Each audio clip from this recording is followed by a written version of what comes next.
میرے محترم بھائیوں، دوستوں، بزرگوں،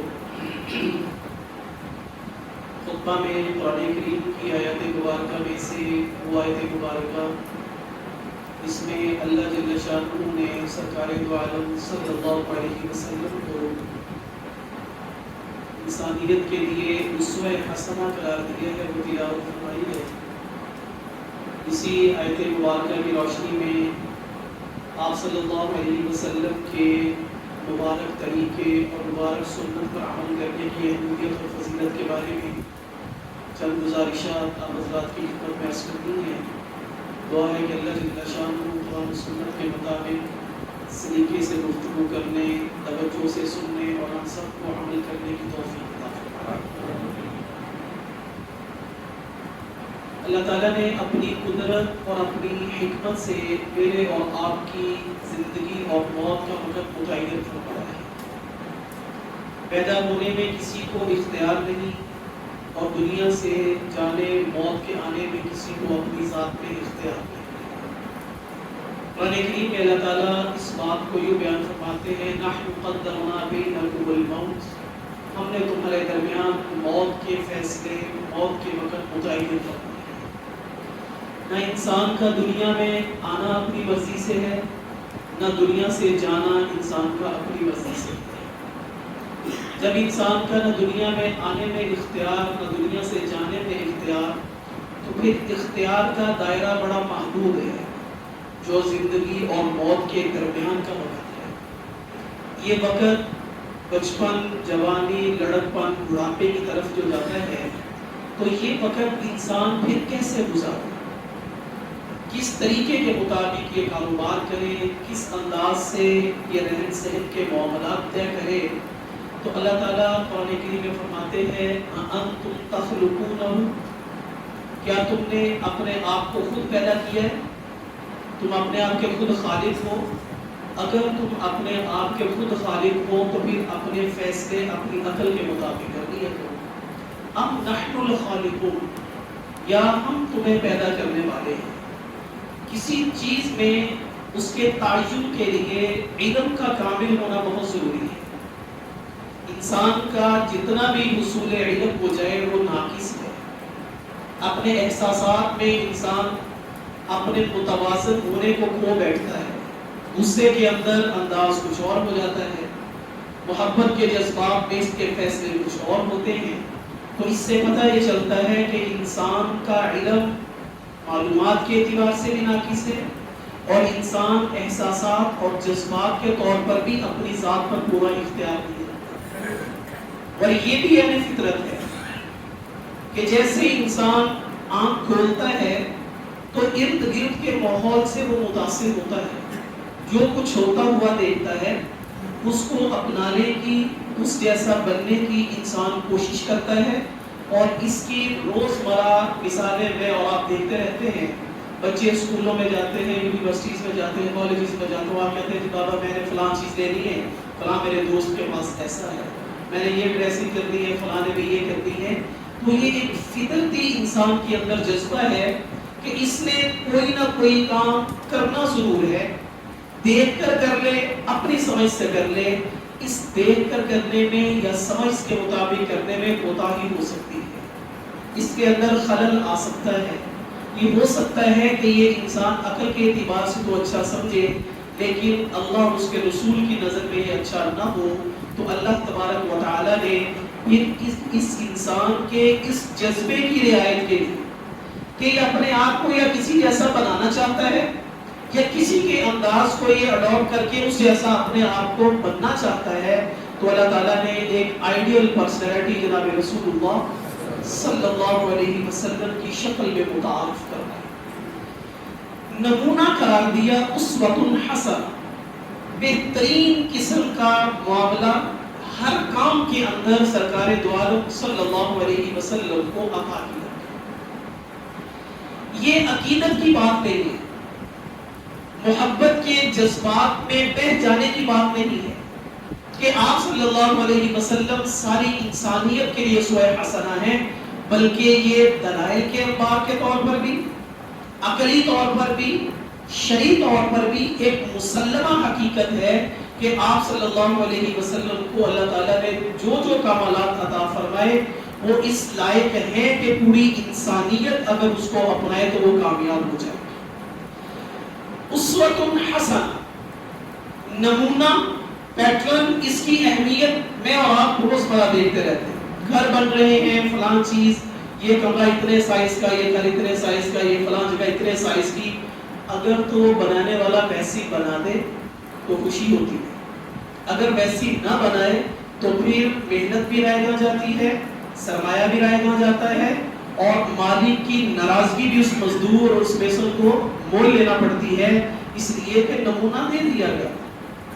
یہ نمونے کی اہمیت ہے کہ اگر ہماری دی ہوئی چیز ہمارے ہی کہنے کے مطابق ویسی تیار نہ ہو تو انسان ناکامیاب ہوتا ہے. اسی طرح جناب رسول اللہ صلی اللہ علیہ وسلم کی مبارک زندگی معاشرت میں، معیشت میں، عبادات میں، سیاست میں، عدالت میں، آپ صلی اللہ علیہ وسلم نے نکاح بھی اپنی بیٹیوں کے کیے، طلاق بھی ہوئی، آپ کے نواسے بھی تھے، آپ کے دوست بھی تھے، آپ نے تجارت بھی کی، آپ نے شراکت کا کاروبار بھی کیا، آپ نے مزاربت بھی کی، آپ نے فیصلے بھی کیے، آپ نے فیصلہ دے کر لوگوں کے ہاتھ بھی کٹوائے، آپ نے لوگوں کو سنسار کی زنا کی سزا میں کروایا، آپ نے قصاصاً گردنیں بھی اٹھائی.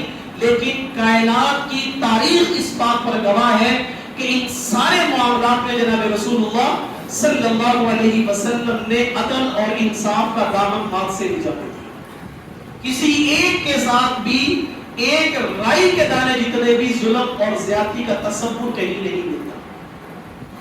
ایک ایسی شخصیت جو اللہ تبارک و تعالیٰ کے ہاں سب سے زیادہ اپنی نظر میں محبوب ہو تو اللہ تعالیٰ نے اس کے ایک ایک عمل کو امت کے لیے اسوہ حسنہ قرار دیا. عقلی طور پر اہل علم نے 4 چیزیں لکھی ہیں کہ اگر وہ کسی شخصیت میں ہو تو اس کو ہم اپنا آئیڈیل بنا سکتے ہیں. پہلی چیز کہ اس شخصیت کا تعارف تاریخی اعتبار سے مسلمہ ہو، اس کے اندر کوئی جہالت نہ ہو، کہیں پر سلسلہ اس کا منقطع نہ ہوتا ہو.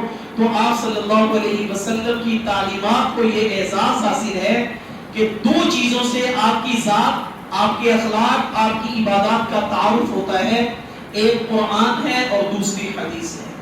قرآن کریم بھی آج اسی انداز سے محفوظ ہے جس انداز سے جبریل امین نبی کریم صلی اللہ علیہ وسلم کے پاس لے کر آئے.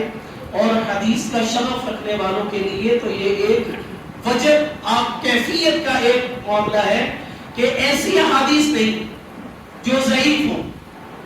ضعیف بھی احادیث ہوتی ہیں، اس کے اندر کسی ایک واسطے کے اندر انسان کا کریکٹر اچھا نہ ہو یا حافظے میں، یادداشت میں کوتاہی ہو جائے تو وہ روایت ضعیف ہو جاتی ہے. یہ حدیث کی ایک مستقل قسم ہے.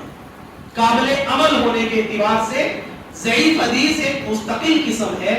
اس سے بڑھ کر آپ کی سیرت طیبہ حدیث طیبہ کی روشنی میں اس قدر محفوظ ہے کہ اگر کسی آدمی نے اسلام کے نام پر اسلام کے اندر کوئی ایسی بات شامل کرنے کی کوشش کی جو کہ حدیث ہے نہیں، لیکن اس نے عربیت کے فن سے، گرامر کے زور پر کوئی بات بنا کر پیش کر دی، تو اللہ تعالیٰ نے ایسی جماعت محدثین پیدا فرما دی جنہوں نے موضوعات الکبریٰ کے نام سے کتابیں تصنیف فرما دی کہ ان کے اندر وہ باتیں شامل کر دی گئی جس کو باقیوں نے حدیث بنا کر پیش کرنے کی کوشش کی ہے، لیکن وہ سرکار دو عالم صلی اللہ علیہ وسلم کے فرامین نہیں ہے. اس طرح پہلی چیز تاریخی اعتبار سے آپ کی تعلیمات وہ محفوظ ہے. دوسری چیز کہ رہنمائی سب کے لیے ہو، کسی خاص طبقے کے لیے، کسی خاص علاقے کے لیے نہ ہو. تو ہم دیکھتے ہیں کہ دیگر انبیاء علیہ السلام، ابراہیم علیہ السلام نمرود کے لیے، اس کی قوم کے لیے، موسیٰ علیہ السلام خاص بنی اسرائیل کے لیے، صالح علیہ السلام خاص قوم سمود کے لیے، لوط علیہ السلام خاص قوم عاد کے لیے. لیکن سرکار دو عالم صلی اللہ علیہ وسلم کو قرآن کریم میں اللہ تعالیٰ نے فرمایا وَمَا أَرْسَلْنَاكَ إِلَّا كَافَّةً لِلنَّاسِ بَشِيرًا وَنَذِيرًا. اے پیغمبر صلی اللہ علیہ وسلم، ہم نے آپ کو تمام انسانوں کی طرف رسول بنا کر مبعوث فرمایا، ساری انسانیت کے لیے۔ صحابہ کرام میں ہم دیکھتے ہیں کہ ابو ہریرہ یمن سے تعلق رکھتے ہیں، سہیب روم سے تعلق رکھتے ہیں، طفیل بن عمر یہ دوس قبیلہ سے تعلق رکھتے ہیں، حضرت بلال حبشہ سے تعلق رکھتے ہیں، اور مدینہ کے بھی دیگر قبائل اور مکہ کے بھی دیگر قبائل، ہر ایک کے لیے آپ کی تعلیمات اسوہ حسنہ کے طور پر موجود تھیں۔ تو ان ساری باتوں سے پتہ چلا کہ آپ کی تعلیمات کسی خاص ایک طبقے کے لیے نہیں، کسی خاص قوم، قبیلے یا کنبے کے لیے نہیں، بلکہ آپ پورے عالم کے انسانوں کے لیے آپ کی تعلیمات یکساں تھی۔ تیسری چیز اس میں یہ ہے کہ وہ تعلیمات مکمل ہو، ان میں کوئی کمی کوتاہی نہ ہو، کوئی نقص نہ ہو، کسی بھی دور کے اندر ان تعلیمات سے انسان ایسا نہ ہو کہ اس کا حل اس کو موجود اس کے اندر نہ ملے۔ تو آج تک 1445 ہجری یہ چل رہی ہے، اب تک جتنے بھی جدید مسائل پیش آئے، جتنے بھی معاملات پیش آئے، اللہ اور اس کے رسول کی تعلیمات کے اندر ان کا حل اہل علم نے امت کے سامنے محنت کر کے لا کے پیش کیا۔ سب سے چوتھی اور آخری اہم چیز کہ جس کی ذات بھی محفوظ، جس کی تعلیمات بھی محفوظ اور اس کی تعلیمات بھی پوری انسانیت کے لیے عام، ان کے ساتھ ساتھ سب سے اہم چیز یہ ہے کہ اس شخصیت کی عملی زندگی اپنی ان تعلیمات کے گرد گھومتی ہے، ان تعلیمات سے اس کی اپنی شخصیت نہ نکلی ہو، عملی طور پر اس شخصیت نے ان اپنی تعلیمات پر عمل کر کے دکھایا ہو۔ تو ان چار بنیادی اصولوں کی روشنی میں جب ہم دیکھتے ہیں تو پھر عالم انسانیت میں ایک محمد الرسول اللہ صلی اللہ علیہ وسلم کی مبارک ہستی ایسی نظر آتی ہے کہ جو اپنے نمونہ ہونے کے اندر پورا کامل ہونے کی حیثیت رکھتی ہے۔ قرآن کریم کے اللہ تعالیٰ نے کئی جگہ پر آپ صلی اللہ علیہ وسلم کی اطاعت کو اپنی اطاعت قرار دیا ہے۔ من یطع اللہ ورسولہ، من یطع اللہ ورسولہ فقد فاز فوزا عظیما، من یطع اللہ والرسول فاولئک مع الذین انعم اللہ علیہم من النبیین والصدیقین والشہداء والصالحین۔ آپ صلی اللہ علیہ وسلم کی اطاعت اور اتباع دو چیزیں لفظوں میں تھوڑا سا علمی اعتبار سے فرق ہے۔ اطاعت کہتے ہیں کسی چیز کے حکم کے ماننے کو، اتباع کہتے ہیں بالکل پورا سورا اس چیز کے اوپر چلنے کو۔ مثال کے طور پر کسی آدمی کو کہا کہ مسجد میں تشریف لے آؤ، یہ حکم ہے، کوئی خاص انداز یا کوئی خاص جگہ متعین نہیں فرمائی کہاں سے آنا ہے، وہ مسجد میں جہاں سے بھی آ جائے تو یہ اس کا اطاعت رسول کا جذبہ ہوگا۔ بعض معاملات میں اتباع مقصود ہے، نماز ہم پڑھتے ہیں اس میں اتباع ہے، پورا پورا عمل جیسے بتلایا گیا، 2 رکعت جمعے کی فرض 2 ہی پڑھی جائیں، ظہر کی 4 فرض 4 ہی پڑھی جائیں، جس انداز سے تلاوت کرنی وہی کی جائے۔ بعض معاملات میں اطاعت رسول بھی کافی ہے، حلال کھاؤ، کس کوکنگ آئل میں پکاؤ، بس حلال ہو، کیا کھاؤ بس حلال ہو، حلال انداز ہو، حلال کمائی ہو، حلال طریقے سے پکایا گیا ہو۔ بعض چیزوں میں اتباع کا اہتمام لازم ہے، اس اتباع کے معاملات کے اندر انسان کو سرکار دو عالم صلی اللہ علیہ وسلم کی بھی سنت سے بڑھ کر کوئی طریقہ معلوم۔ آپ کی ذات سے متعلق 2 چیزیں، ایک اختیاری اور ایک غیر اختیاری۔ آپ صلی اللہ علیہ وسلم کا حسن، آپ کی شکل و صورت، یہ ایک غیر اختیاری چیز ہے۔ آپ کی قد و قامت، آپ کی آنکھیں، آپ کا چہرہ، یہ غیر اختیاری ہے، اس میں اطاعت کا حکم نہیں ہے۔ جو اختیاری امور تھے آپ صلی اللہ علیہ وسلم کے، اخلاق کے اعتبار سے عفو اور درگزر، بڑوں کا احترام، چھوٹوں سے پیار، عورتوں کا احترام، غیر مسلموں کے حقوق کا خیال، قاضی بن گئے تو عدالت اور انصاف کے تقاضوں کا خیال، تجارت کر رہے ہو تو جھوٹی قسم بیچ کر مال نہیں بیچنا، دھوکہ نہیں دینا، ملاوٹ نہیں کرنی، مدرس بن گئے ہو تو اچھی تربیت کرنی ہے، طبیب بن گئے ہو تو ڈاکٹر نے مسیحائی کا روپ دھارنا ہے، آنے والے مریض کو کسٹمر نہیں سمجھنا۔ باپ بن گئے ہو تو بچوں پر شفقت کرنی ہے، بیوی کے حقوق کا خیال کرنا ہے۔ یہ وہ اختیاری امور ہیں جس میں آپ علیہ السلام کو اللہ تبارک و تعالیٰ نے اسوہ حسنہ کرا۔ من احب سنتی فقد احبنی ومن احبنی کان معی فی الجنہ۔ آسان لفظوں میں کسی بھی کام میں سنت کا فکر انسان کو لاحق ہو جانا، یہ سب سے بڑی محبت رسول کی دلیل ہے۔ آپ صلی اللہ علیہ وسلم نے فرمایا من احب سنتی، جس کو میرے طریقے سے محبت اور لگاؤ ہو، فقد احبنی، اس کا مطلب یہ ہے کہ اس کو اپنے نبی سے محبت ہے۔ ومن احبنی کان معی فی الجنہ، اور جس کو اللہ نے اپنے نبی سے محبت کرنے کا جذبہ پیدا کر دیا، آپ نے فرمایا وہ جنت میں پھر میرے ساتھ ہو۔ امام مالک رحمۃ اللہ علیہ فرماتے ہیں ان سنت مثل سفینۃ نوح من رکبها نجا ومن تخلف عنها غرق، کہ سنت کی مثال سفینہ نوح کی طرح ہے۔ تجارت کی سو شکلیں آج معاشرے میں موجود ہیں، پہننے اوڑھنے کے 100 طرح کے لباس معاشرے میں موجود ہیں، ڈھیروں طرح کی نئی نئی شکلیں ہر معاملات کے اندر موجود ہیں، لیکن ان ساری چیزوں میں خیر، سلامتی، برکت اور بہتری کا راستہ وہی ہے جس میں اللہ کا حکم اور محمد رسول اللہ صلی اللہ علیہ وسلم کا طریقہ شامل ہو۔ ان سنت مثل سفینۃ نوح، آپ نے فرمایا سنت کوئی معمولی چیز نہیں۔ جس طرح طوفان نوح کے اندر پوری روئے زمین کے اوپر پانی ہی پانی تھا اور صرف امن کا پیغام سفینہ نوح تھا، جو اس کے اندر سوار تھے وہی راحت اور سکون اور امن میں تھے، اس کے علاوہ پوری انسانیت اپنی اپنی جگہ پر پریشان تھی۔ اسی طرح ہر دور کے اندر سنت کا راستہ یہ امن کا راستہ ہے۔ من رکبها نجا، جو سنت سفینہ میں شامل ہو گیا یہ کامیاب ہو گیا، اور جو اس سے پیچھے رہ گیا فقط غرق، پھر وہ ہلاکت میں چلا جائے۔ سنت ہے کیا؟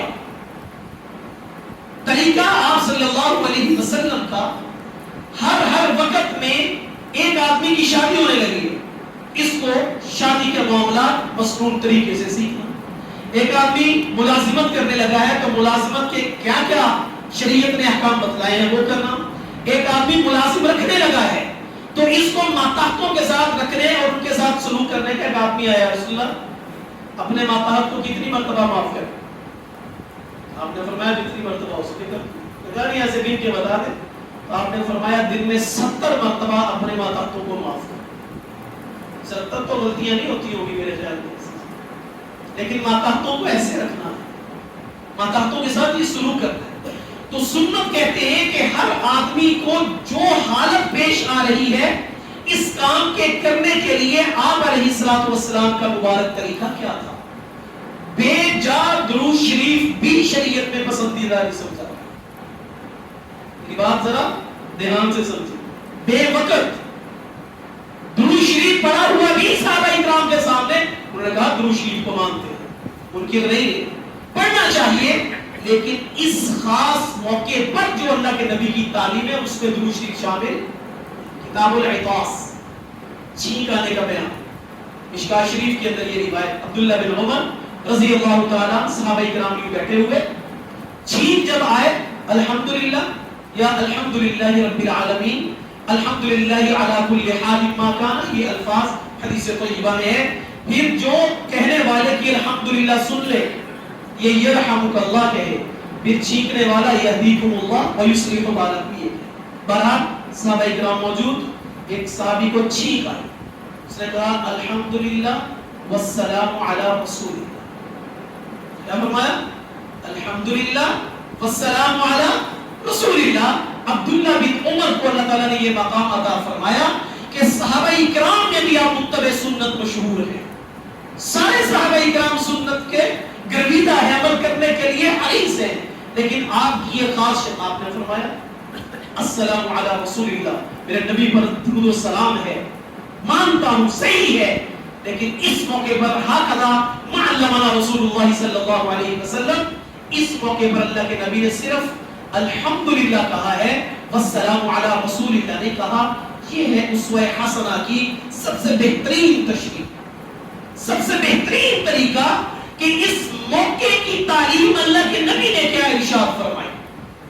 آج میرے اور آپ کے ماحول کے اندر دعوے کے لیے دلیل کی ضرورت تو پڑے. اگر میں یوں کہوں کہ ہم کو اللہ کے نبی سے محبت ہے، سب کہیں گے ہے اور الحمدللہ ہے، یہ ایک دعویٰ ہے. اس کی دلیل لکھ کر نہیں دینی پڑے، اس کی دلیل کردار سے دینی پڑے، اس کی دلیل سنت کی اتباع سے دینی پڑے گی، اس کی دلیل کے اندر اپنے عمل کو ڈھالنا پڑے گا، رسومات سے اپنے آپ کو پھر بچانا پڑے گا. فوتگی کے معاملات ہر علاقے میں اپنے اپنے طور طریقے، خوشی کے معاملات ہر موقع کے اپنے اپنے طریقے. جبکہ آپ صلی اللہ علیہ وسلم کا مرتبہ اور مقام ایک یہ ہے، پانی بیٹھ کر پینا سنت ہے، پوری روح زمین کے اوپر بیٹھ کر پینا سنت ہے، دائیں ہاتھ سے کھانا سنت ہے. ساری کائنات کے انسان مسلمان جس مرضی جگہ پر کھانا دائیں ہاتھ سے کھانا ہی سنت ان کے لیے رہے گا. لیکن ہم دیکھتے ہیں کہ ہمارے معاملات جو شریعت سے بھی تعلق رکھتے ہیں، اس میں ہماری قوم، اس میں ہمارا علاقہ، اس میں ہمارا قبیلہ، اس میں ہمارے رہن سہن کے معاملات، یہ بہت عجیب نوعیت کے معاملات ہیں. اگر بھی شادی پہ جانا ہوا، اکثر نکاح کے لیے دوست کہہ دیتے ہیں، بیٹی جب رخصت کرنے لگے تو وہ چاول سے یوں پکڑے اور یوں پیچھے پھینک. میرے لیے یہ نئی چیز ہے. میں نے ان سے پوچھا کہ یہ کیا کیا؟ یہ نا اپنا رزق گھر میں پورا کر گئی ہے، رزق گھر میں چھوڑ گئی ہے، بس اپنا یہ آگے جانے کوئی وجود. میں اکثر عرض کیا کرتا ہوں، یہ جائے نماز بات موڑ دیتے ہیں نا، ٹیڑھا کر دیتے ہیں.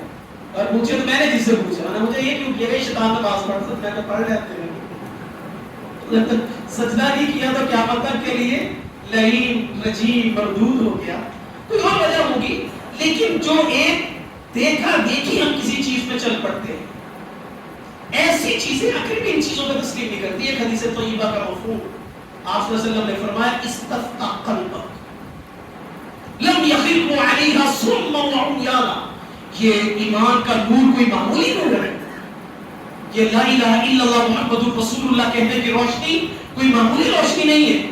اشہد ان لا الہ الا اللہ واشہد ان محمد رسول اللہ کہنے کے بعد انسان کے ذہن میں جو ایمان کی روشنی آتی ہے، یہ کوئی معمولی روشنی نہیں ہے. اللہ کے نے فرمایا قرآن کریم میں، لم یخر علیہا صم وعمیانا. عباد الرحمن کی لمبی تعریفات چل رہی ہیں کہ اللہ کے نیک بندے کون ہیں، جو رات کو تہجد پڑھتے ہیں، جو عبادات کرتے ہیں، زمین پر عاجز سے چلتے ہیں. اس میں آخر میں جا کر ایک یہ کوالٹی ان کی آتی ہے کہ یہ ہر کسی بات پر اندھے بہرے ہو کر گر نہیں پڑتے، بلکہ اس کو دیکھتے ہیں، اس کو پرکھتے ہیں. اور آپ صلی اللہ علیہ وسلم نے حدیث طیبہ میں فرمایا، استفتح قلبک، سب سے بڑا مفتی تمہارا دل ہے جو تمہیں یہ بتائے گا کہ یہ چیز صحیح ہے یا غلط. دع ما یریبک الی ما لا یریبک. آپ نے فرمایا جس چیز میں تمہیں شک پڑ جائے چھوڑ دو، اور جو چیز شک سے بالا تر ہو اس پر عمل کر لو. تمہاری عزت بھی محفوظ، تمہاری عصمت بھی محفوظ، تمہارا دین بھی محفوظ. اس اللہ تبارک و تعالیٰ نے ان ربیع الاول کے اوقات کے اندر یہ ایک تاثیر رکھی ہے کہ جگہ جگہ پر ہمیں نبی کریم صلی اللہ علیہ وسلم کی مبارک سیرت، آپ کی زندگی کے مختلف گوشہ ہے زندگی پر بات سننے سنانے مجلسوں میں جانے کا اتفاق ہوتا ہے. اس میں میرے اور آپ کے جذبات سنت رسول کی اتباع کے. ایک حدیث طیبہ میں آپ صلی اللہ علیہ وسلم نے جامع صغیر کی غالباً یہ لکھا ہے، آپ نے فرمایا ادبوا اولادکم علی ثلاث خصال. اپنی اولاد کو 3 کام ضرور سکھاؤ. پہلی چیز بتلائی حب نبی کی، اپنے نبی کی محبت ان کے دلوں میں ڈالو. وحب اہل بیتہ، پھر میرے نبی کی آل اولاد کی محبت ان کے دلوں میں ڈالو. وتلاوت القرآن، اور اللہ کے قرآن کی تلاوت کا سلیقہ ان کو سکھاؤ. میں نے شروع میں عرض کیا تھا کہ بچہ جب آنکھ کھولتا ہے تو اس نے کسی نہ کسی کو دیکھ کر کوئی نہ کوئی کام کرنا ہے. اب بچے کے اوپر میرے اور آپ کی توجہات آ جائیں اللہ اس کے رسول کی سیرت کو پڑھنے کی، آپ صلی اللہ علیہ وسلم کی مبارک سنتوں کو بچوں کو بتلانے کی. وہ جس رنگ میں ڈھل جائیں گے. حضرت حسن رضی اللہ تعالی ہم بہت سارے کام بچپن میں غلط کر دیتے ہیں، توجہ نہیں کرتے، بچہ ہے کھیل رہا ہے، غالباً 6 سال کے قریب عمر یا 7 کے قریب، 8 سال تو عمومی عمر ہے جب آپ دنیا سے وصال فرمائے۔ حضرت حسن رضی اللہ تعالیٰ کی سن 4 ہجری میں ان کی ولادت ہے۔